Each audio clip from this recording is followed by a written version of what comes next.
There is nothing worse than untapped potentials. If you know that you're made for more, this is the place. I know that every successful person I've ever met has one thing in common. They do not let themselves fall victim to their circumstances. They figure out a way to rise above it. So join me on this journey where I help you to be better, do better, and have better in life and in business. If you're feeling stuck and you're needing some practical tools, some hope to get you to that better life, this is definitely the place for you.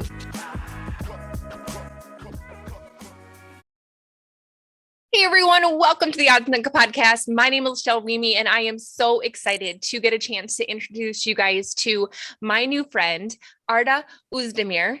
And man, you guys are going to be in for a treat because not only is Arda a personal growth coach and leadership coach, but he actually is the author of a book called The Art of Becoming Unstuck. How amazing is it that he is here with us today? Because let me tell you guys, he's going to be an expert at becoming unstuck. And Arda, I just can't wait for you to be able to share your insight with our audience and let them learn from all of your pearls of wisdom. So welcome to the Unstuck Podcast, my friend. Thank you. Thank you, Lachelle. Very happy, very excited to be here. I would love for you to give us a sense, Arda, of who you are today. What are you up to today? Where are you serving the world? I know I gave you a little bit of an introduction, but tell us a little bit more about what all that means. So I've been a personal growth coach the last 12 years, and it has developed, and I think we're going to go deeper and deeper into that path. And I love to share these bits and pieces that I found, I discovered about life, about success, about how to become unstuck. But so 12 years into the personal growth coach, I've been having my practice, but it's been growing and growing and growing as I have developed this incredible transformative method called power. And through that, it started actually like a river. It started growing into its own arms and its own power, its own momentum. I am now going into personal growth coach, couples counseling, leadership coaching, startup counseling, and many more corporate wellness programs. Wrote 2 books. The recent one, The Art of Becoming Unstuck. So it's been pretty amazing journey so far. Oh my goodness. I love that. And I would love for you to tell us a little bit now about how you got to where you are today. Because if I recall, this, coaching world, this world of writing books was not something that you had set out to do years ago as you started your career. So talk us a little bit around what that journey looked like. Yeah, actually, Lachelle, I'm glad that I didn't know that I was going to write 2 books. And by the way, I'm in the process of starting my 3rd book, which is going to be about communication strategies. I discovered through my experience with clients, over 3,000 people that I worked the last 12 years, communication strategies. I discovered 9 distinct communication strategies. I'm writing about them. So, well, if somebody told me that I was going to write 2 books, that I was going to have such an incredibly abundant practice and such a fulfilling life at the start of my journey, I think I would have been totally scared because I didn't have the confidence when I was leaving. I did know when I was leaving 12 years ago, leaving the corporate world. Yeah. I had the knowing that this was my calling, but I didn't know that I was going to accomplish so much and I would have so much happiness and fulfillment in my life 12 years later. Yeah.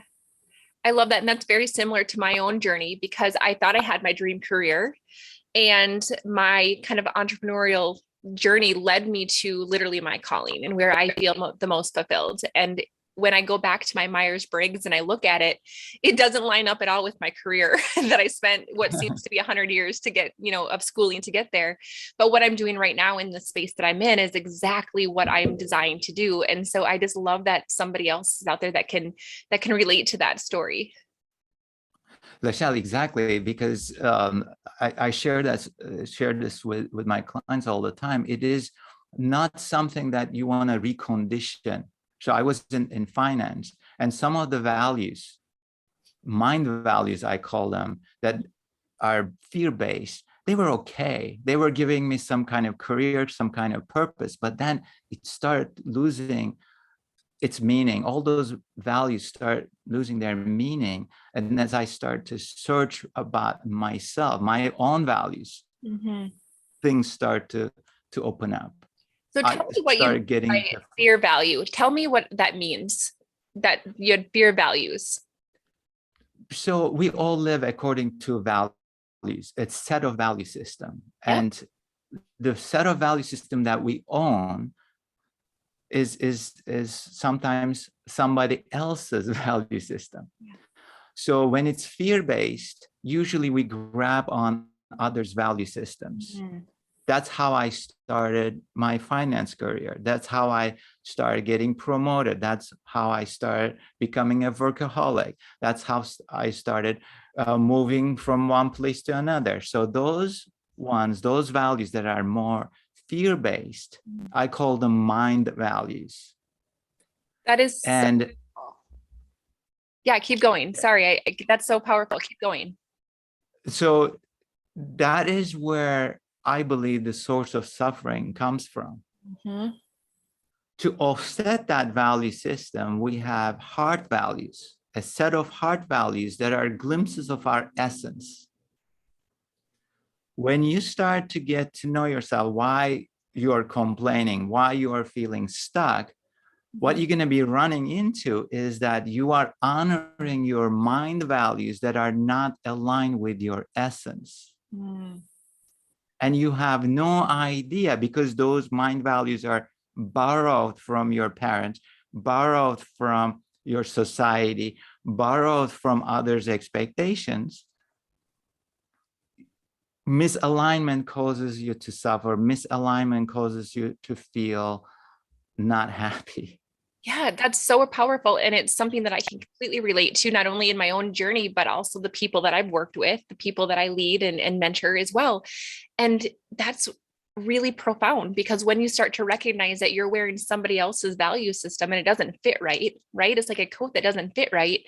And it feels really uncomfortable and you feel stuck. And once you are able to start to put on what fits you, instead of what makes everyone else happy or what everyone else says that you should do, all of a sudden you start to become who you were meant to be. Does that sound about right? That is absolutely right. That is absolutely a great reflection. And as I reflected on my own journey, what I discovered is that all I wanted to do is, in the beginning, I learned Reiki because I was sick. I was having sinus infections. I was having every month, actually. Then it turned into bronchitis every other month. I had pneumonia every 3 months. So a 2-year period, I was getting sick. I was mentally depressed, emotionally constantly anxious. So when I look at that time, all I did was follow the breadcrumbs that I found in front of me, not thinking about 12 years after what's going to happen. Oh my God, I'm going to be the influencer. I'm going to be writing books. I'm going to be talking on podcasts. None of it. So what I was doing is honoring my value that I have not honored, which was self-care, as well as servicing others. That is so important. And I think that what you said is the first thing that we have to do is recognize in ourselves when it doesn't quite fit right. And I think that sometimes it's really hard for us to even identify that. We're like, something's not right, but we don't know what it is. And so I love how you were able to give us such a picture of, I was tired all the time. I was anxious all the time. I was depressed. I was getting sick all the time. What other things did either you experience or the people that you work with experience when they were in this state of feeling stuck and kind of using these fear values as a guide to where they're at currently? Beautiful. You're going so deep, so quickly. I love it. So as you describe, I want to make sure that with everybody listening, we establish step number one. Step number one is becoming aware, becoming self-aware. What is going on as you're describing, as you're reflecting on it? Absolutely. When you have a negative emotional reaction, that means that the code is not fitting anymore. There is a misalignment. And second step is to understand where the misalignment is coming from. Something that you are doing according to your mind value is not aligning with your heart value, which you are scared to do. And therefore you stay in your comfort zone and feel stuck every day, every morning, every night.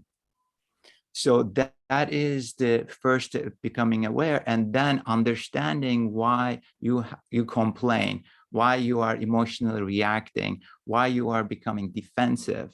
Yeah. That is, I mean, I'm thinking about situations that I've been in my own life recently, right? And it's something so benign. It could be something as simple as a job that you're feeling burnt out in, but you feel obligated to continue to show up because that's what you should be doing, right? Or fighting for a relationship that no longer fits you because you feel like it's something that you should be doing. And so it's really eye-opening, honestly, Arda, to hear how you talk about this and really not even realizing that you're stuck. It's really just having this recognition that, wait a minute, like something, it's like the should virus of I should do this. I should go to work. I should do the things that my mom and dad want me to do when I finish college. I should have this relationship. I should do all of these things. And once we can rid ourselves of all the shoulds and be really clear on who our true self is guiding us to, we can start to recognize where things aren't quite fitting right.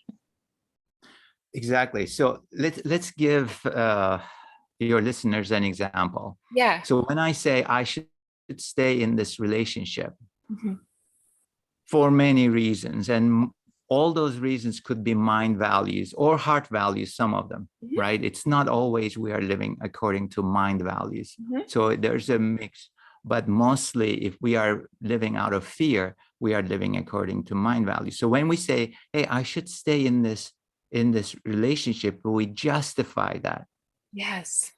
That means that there is a fear, underlying fear, that blinds us to see something beyond this relationship.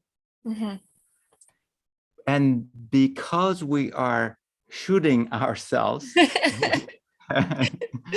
stay in this relationship, maybe we are not going for a bike ride on a Sunday morning, not to upset the relationship, the dynamic in the relationship. Maybe we are not watching our favorite movie and compromising to stay in the relationship because of a certain fear of destroying the relationship or breaking the relationship or not connecting with our partners.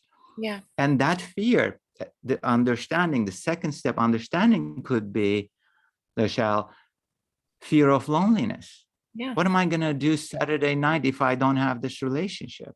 So it is an analysis of your own life, asking, why am I doing this the way I am doing?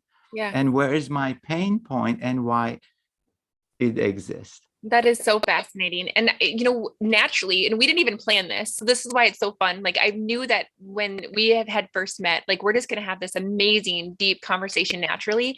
And it sounds like, I remember you saying that you have a system that you use to help people get unstuck. And it sounds like we've naturally already started to dive into that system. Am I right? You said step 1 and step 2. So I'm going to give you full permission right now to just dive into the rest of your amazing, wisdom, and I'll kind of, chime in and try to interpret it in a way that is just so much fun to have a dialogue around, that we're going to take our listeners down this journey. So Arda, what would be the next step? What is the third step in this journey? Well, Lachelle, thank you. Just again, I'm amazed that we are going so deep so quickly. The third step is mostly after understanding, accepting what the reality is. today we sometimes run away from reality because the reality is painful. Yes. Reality is suffering, right? Hey, I have this job. It's an unfulfilling job, but it pays the bills. Right. I'm not going to dig into this and figure out that, well, I'm supposed to be actually an entrepreneur instead of a manager at a big company, or I should be going off, opening my ceramics workshop instead of, coding software. So we don't want to go there. So accepting that we are in a situation that we are not happy with is the third step. And all these steps, and we will go more and more deeper and deeper into analysis of ourselves by asking questions. Why? And why am I doing this? What's the motive behind it? What's the value behind it? As well as who am I? Do you find that people do a great job of going through these steps in a very linear fashion? Or do you find that they're messy? Like I can imagine in myself, I'm going to just take a situation that I've been in where it's like, okay, I start to accept, and then I start to justify, because all of a sudden something might come back into my mind and say, well, maybe it wasn't as bad as I think it is. And so then maybe I'm just imagining things. Maybe I'm just looking for things. And then you kind of have some reason and you go back to, nope, I deserve more than this. And you have that acceptance closer. And then you kind of go back a little bit. Do you find that that's something that is common, or do you find that people typically do move really nicely linearly through these processes? Very common. It's messy. That's how it's messy. You go into second step, third step, fifth step, and then you go back to the first step. Oh my God, I'm pulling back. It's 3 steps forward, 2 steps back. What am I doing? I opened the can of worms. I want to go back to my normal life. I hear that all the time. Yeah. So I have a quick technique to really stay on task, and it's called power. Okay. Would love to hear. And actually, go ahead, dive in. I'm going to teach this on a 5-week workshop in January, and we'll talk more about that. But the power technique is actually designed to make you pause, and that's the P in the power. Yeah. So you pause first, and then always observe. Like take an inventory of what's happening, even when you're rationalizing. That's why the mind, again, we talked about the mind, the values. The mind is protective. Yes. The mind doesn't want you to leave the comfort zone. Right. So therefore, it's going to give you all the justifications. That is your battle, to get out of the comfort zone, but not a mile, not a yard, just 1 inch at a time. And that will be your 4th step after accepting, just 1 inch out of your comfort zone. I love that. So you're moving in the direction, and it might be messy. And I think the reason I wanted to bring that up is that I think sometimes people can get really hard on ourselves. And we think that, okay, well, I'm reading this book, right? I'm reading this book about the power, the art of becoming unstuck. And what's the matter with me? Because it's harder for me than I think it should be. And why do I have to keep going backwards? Maybe I'm not cut out for this, maybe whatever. And I really want to encourage people to know that personal growth and a journey is messy, and it's hard, and it's so much easier for us to want to slide back into our comfort zone. But I think for me, at least, what's happened is that the more of the breadcrumbs that I grab, just like you mentioned, the more I take that one small step outside of my comfort zone, the less comfortable my comfort zone gets. Right. And so it feels good the first time I go back, but then it's getting a little cramped in here. And then I step out again, right? And then, oh, no, not ready yet. So I go back again, but now it's like even a little bit more cramped. And I think that it's to me, it seems like that's a normal process, right? As far as you're nothing wrong with you. But I think what's so important is for us to be able to always try to move that one step, that 1 inch outside of our comfort zone in order to keep going. Exactly.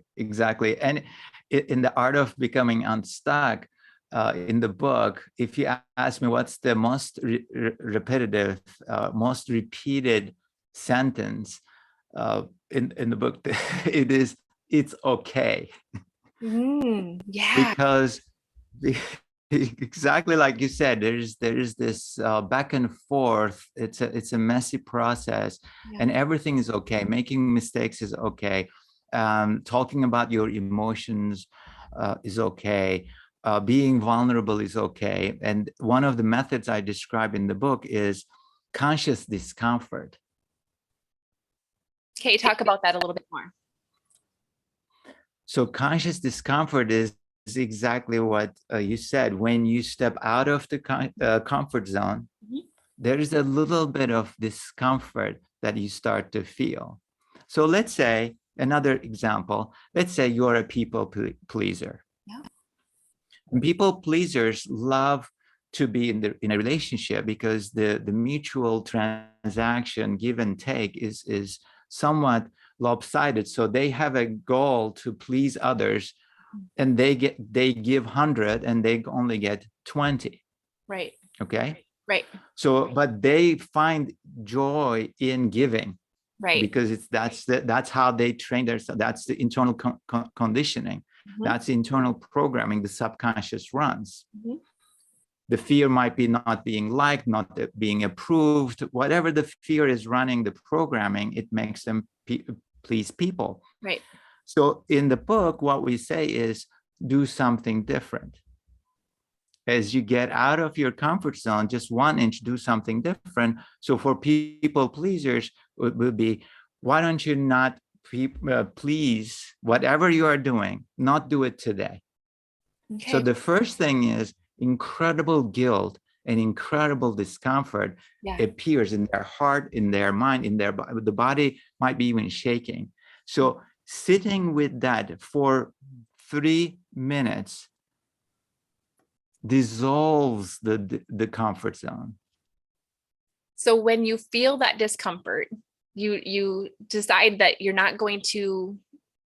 I compare this. A friend of mine had described this to me as this. She's like, because I can be a people pleaser, and she's like, so tell me if this sounds right, Lachelle, that you sometimes make yourself into a pretzel in order to try to make everything else work well for everybody else, and you're finding that it's exhausting because you're putting out a lot of energy to maintain this whole pretzel persona, right?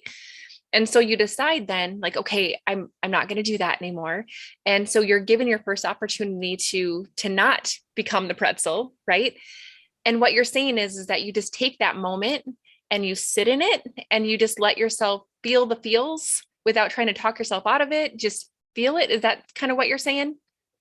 Exactly.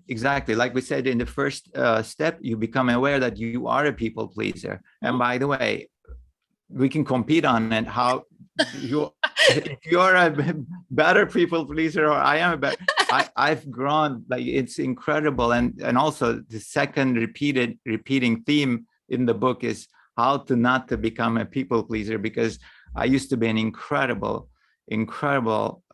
effective people pleaser.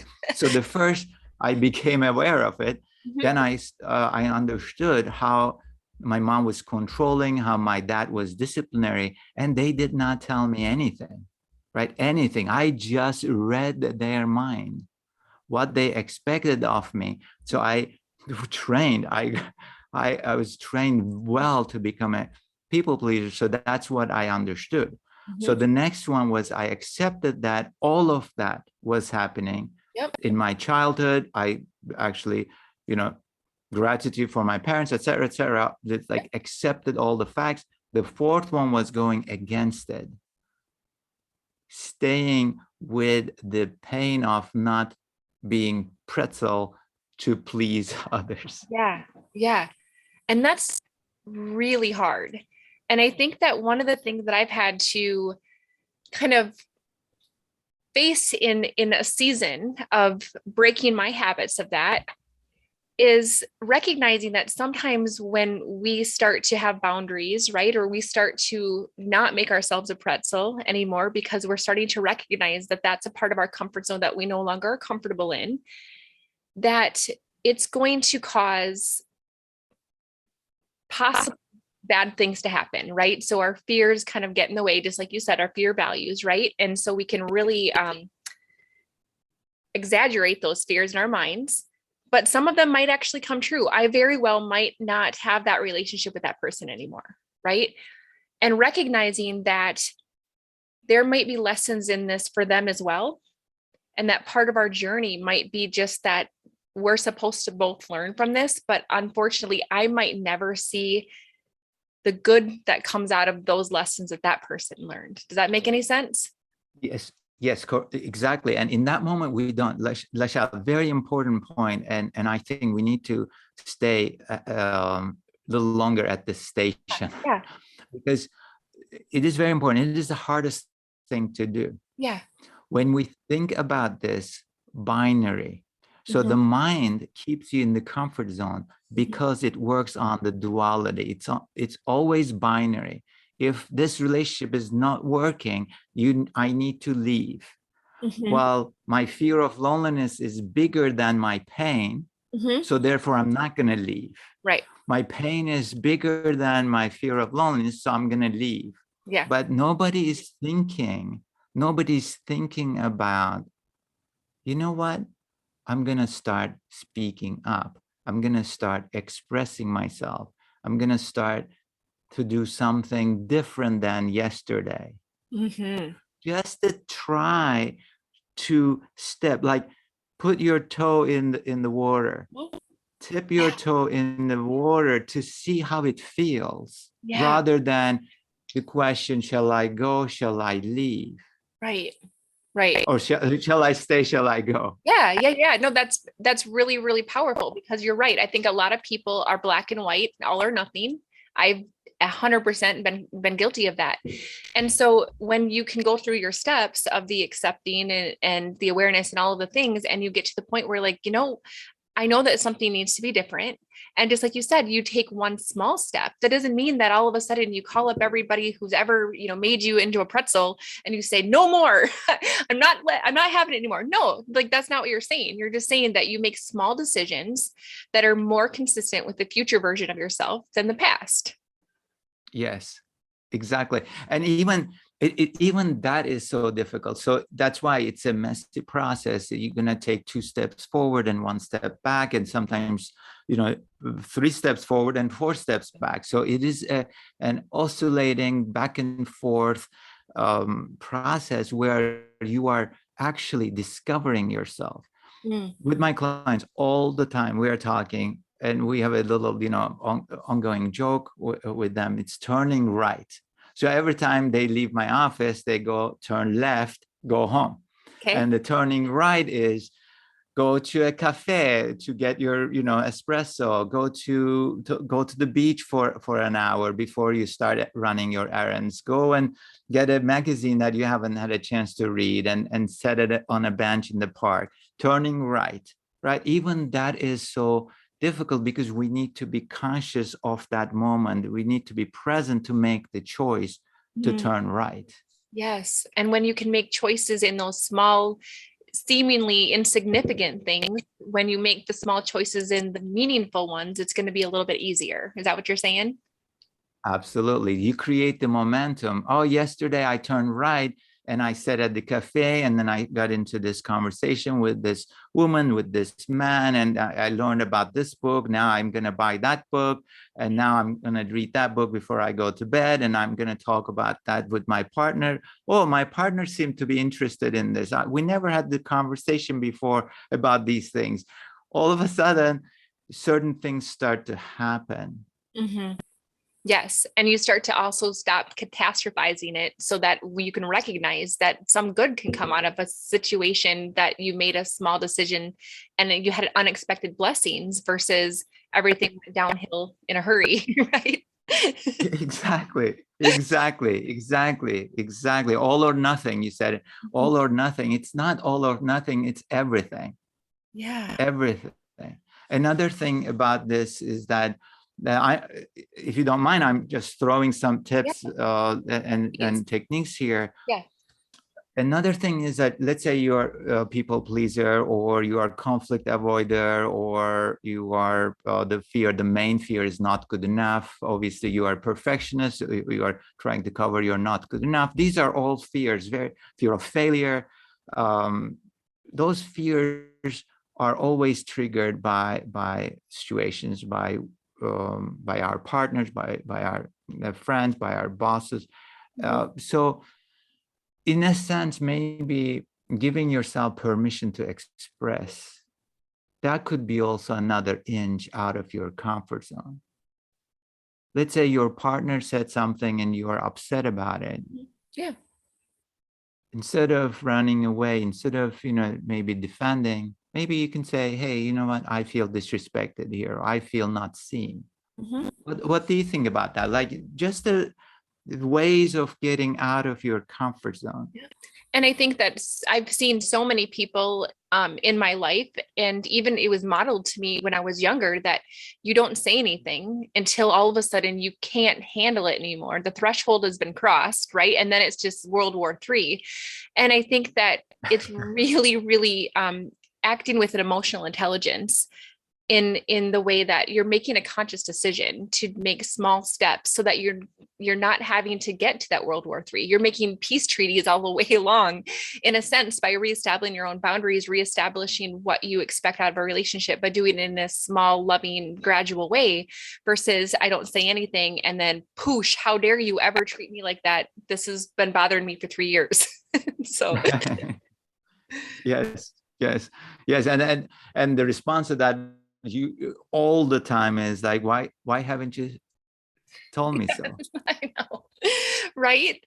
And people then are afraid to, because their past relationships where they haven't spoken up have led to World War III. So now they're afraid to have conflict because they're afraid that it's automatically the all or nothing is going to go straight there instead of the, oh, I'm really sorry that I made you feel disrespected.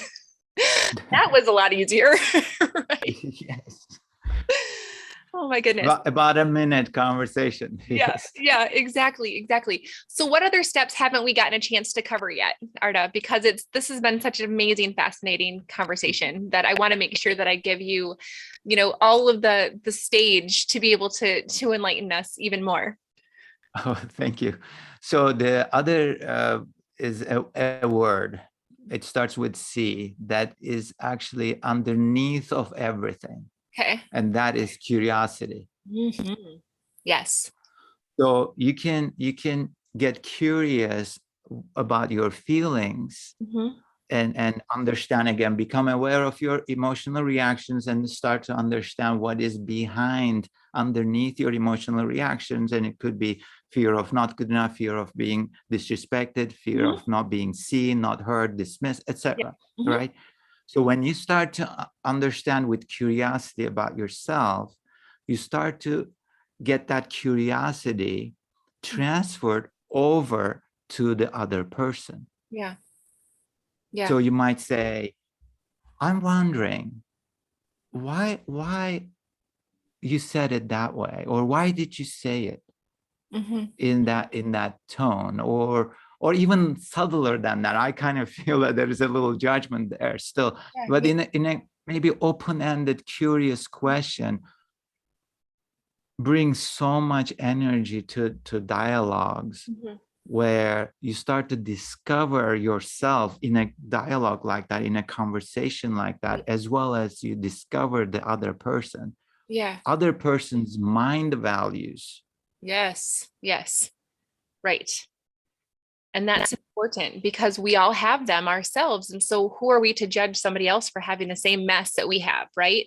And so I love the curiosity part. And I think that there's so many values in just that one word alone here, right? Because we can be really shaming ourselves when we feel stuck. We can shame ourselves for having these fear-based value systems. We can shame ourselves for being too scared to get out of our comfort zone. And sometimes we can shame ourselves into not taking the moment to feel all the feels because our intellect comes in and says, well, you're being weak. Stop it. Right. And so when you can stop all of that and be curious and say, isn't that interesting? Right? Isn't that interesting? I am really upset right now. Isn't that interesting? I wonder what fear value I have associated with that. Or, isn't that interesting that I got really angry right there for a second? I wonder what that's about.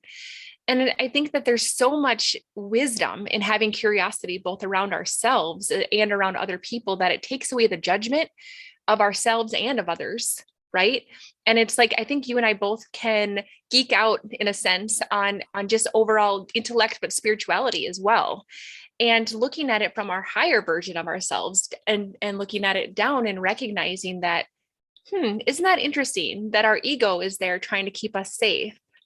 But we know that our higher self, our true self, is more than just the ego that's trying to keep us safe. Right. And so that curiosity really just opens the door to letting our higher selves be more present into the situation instead of getting sucked into the earthbound, lower vibration, ego comfort level. I want to protect myself. I want to protect myself from other people. I want to protect myself from that discomfort, all the struggle, and really taking it up a notch. And so it's so powerful. Just that one word, curiosity, Arda, really evoked a very strong, just hopeful vision of the future when we can realize how powerful that one word is, right?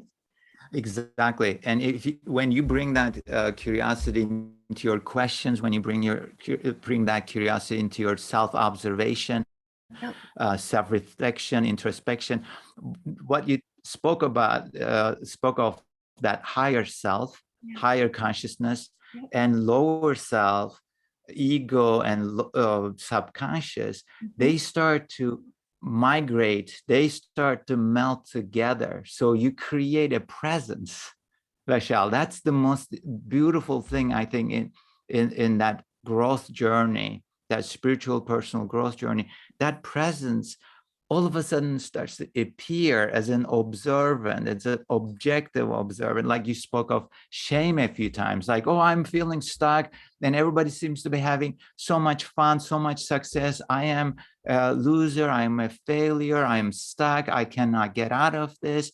That shame, as it's eating us, taking a step back and observing that with curiosity.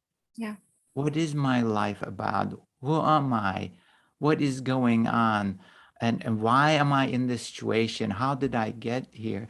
Those are self-curiosity. And then you can turn that to others and interested in others' paths and understanding their mind values. Such an incredible journey when you start to get there and become curious about life.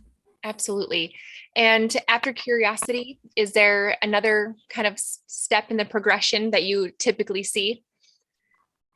What I see in my clients over the last 12 years, again, as you said, like it develops this back and forth. All of a sudden they get into this incredible path when they rise.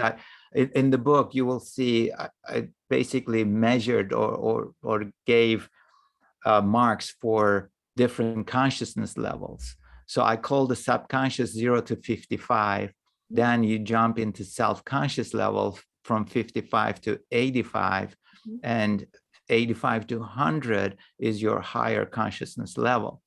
So as you can imagine, the fears are in the lower, like 0 to 30, 35. So as you digest them, you go into the desires, you start to live turning right, right? Live through your own heart values. And then when they go into the self-conscious, now you have control over your choices. Guess what? Shows It's beautiful, beautiful energy into your aura, into your life. It's compassion, it's gratitude naturally coming through you. Yeah. Right. And gently pushing, it's pushing is wrong word maybe, but gently inviting, that is a better one. Better word. Gently inviting you to express yourself fully aligned with your essence. That is beautiful. And I love that we get a chance to really picture that, feel that. I could feel what you were talking about. And I want to encourage you guys that are listening to think about that. What would that feel like? What would that be like? What would your life be like if that was you and that was your normal every day?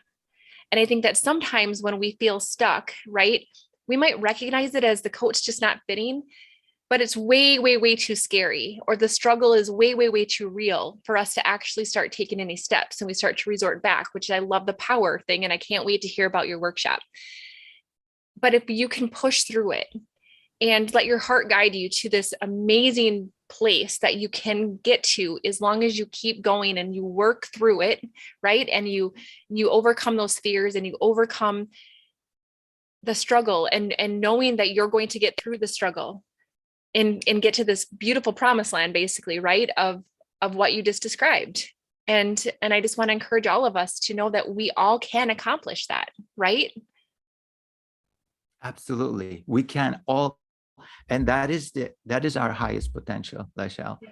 That fulfillment before inner peace. If anybody's working out there towards their inner peace, my 2 cents is forget about inner peace. What you want to do is express yourself in a way that is fully aligned with your heart values and with your essence. When that comes to life, when you start expressing fulfillment, feeling ourselves fully, that's the word, Right. implies fulfillment. When you feel yourself fully, that's when the contentment, inner peace, compassion, gratitude, forget, everything starts to come through, and bliss, ecstasy. That's where you're going to live from every day. And that is our highest potential. And I know that our time is coming to an end, because I could talk to you all day, honestly. So I just need to make sure that I respect our listeners. But I do want to just mention this, because I do have a lot of people come to me and they recognize the unstuckness, right? They recognize the stuckness. They recognize that they're in a place where they don't want to be, but they don't know how to find the breadcrumbs, like you were saying, that, you just follow the next step. You didn't know that, in 12 years, you were going to help thousands of people and write several books and do all these things. You didn't know that, but you just let yourself take the next step. So what would you tell somebody who is in this space right now where you know that you're not where you want to be, and this coat's feeling a little tight, but you don't know what that looks like, what that next step is, what that life could look like? What would you tell somebody?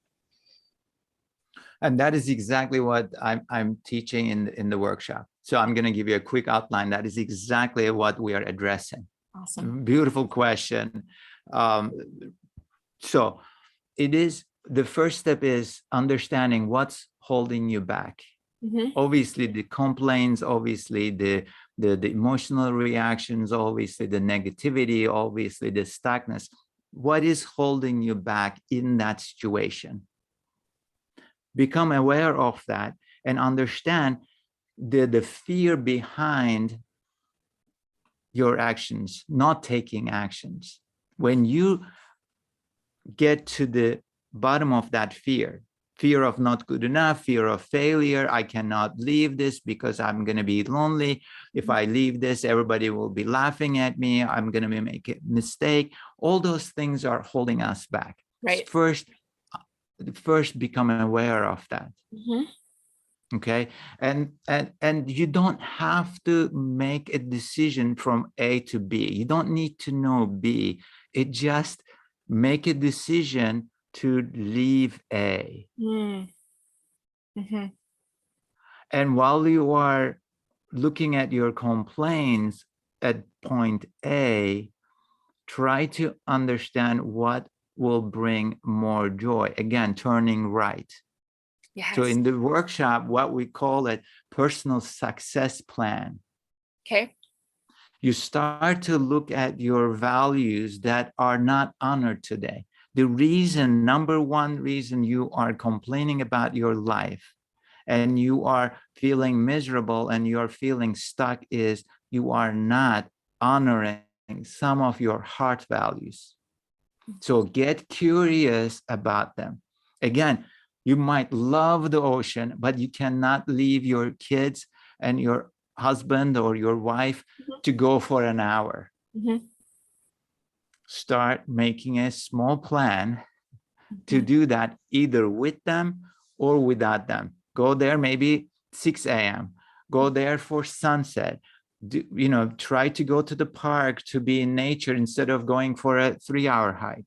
So but first define what your heart values are that are not honored in your life. That is for me, I'm in finance. Everything I did in finance as an auditor, as a VP finance, some of those values I'm already doing it. Investigator, analytical, I'm, analyzing people's lives. I am advising, I am just there, right? They're connected with people. Everything is happening exactly like in finance, but one value that I did not honor when I was in the corporate world, and that was service to others. Yeah. So when I started pulling that, everything opened up. So I'm highly encouraging everyone. It does not matter whether you are completely stuck and you are debilitated, paralyzed from making decisions. You don't have to make a decision. You do not have to make a decision.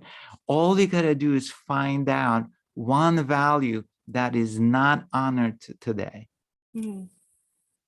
and follow that. Yeah, that's so brilliant. I love that. And it's more just that introspection, or do you have like a resource that you have where you give people a list and say, hey guys, like which one of these really do you feel drawn to? Do you have something like that? Or do you just let people kind of search their inner knowing for that? Search inner knowing, but with a little bit more conscious effort. So that's why I'm big about complaints. Why am I complaining here? What is missing here? For example, most of the people come to me about relationships. Yeah. Career is the second. Okay. Yeah. Oh, I don't like my job. Oh my God, I have such a stagnant relationship. Yeah. Yeah. I asked, what do you complain about this relationship? Why is it stagnant? And that's when they start talking, yeah. Yes. Dang, like a light bulb right here, guys. So really asking yourself, where are you complaining the most in your life?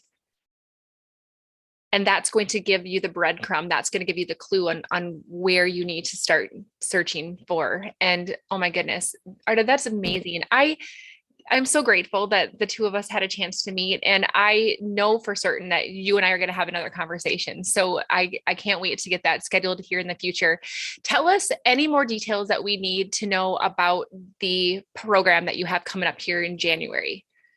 So it's basically the method that I describe and what we talked today in the book, The Art of Becoming Unstuck. So the workshop is called that with a tagline, Explore New Horizons for Higher Potential. So it's all about creating your personal success plan from being stuck to becoming unstuck.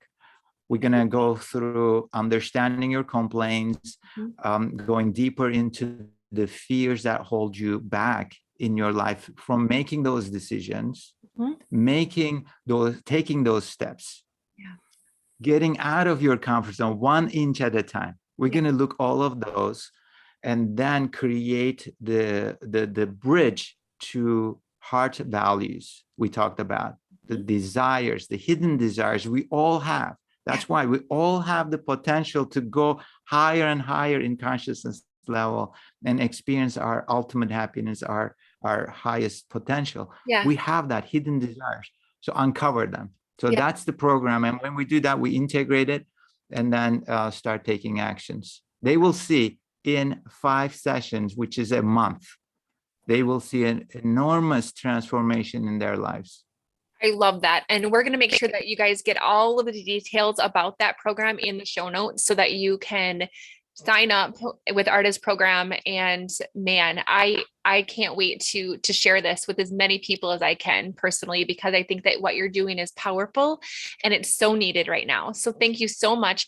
One of the things that I always do, Arda, before we wrap up is I always ask you one question that you would like to ask our audience in order to get them into thinking, or get a powerful coaching question to help get them from where they are now to where they want to go.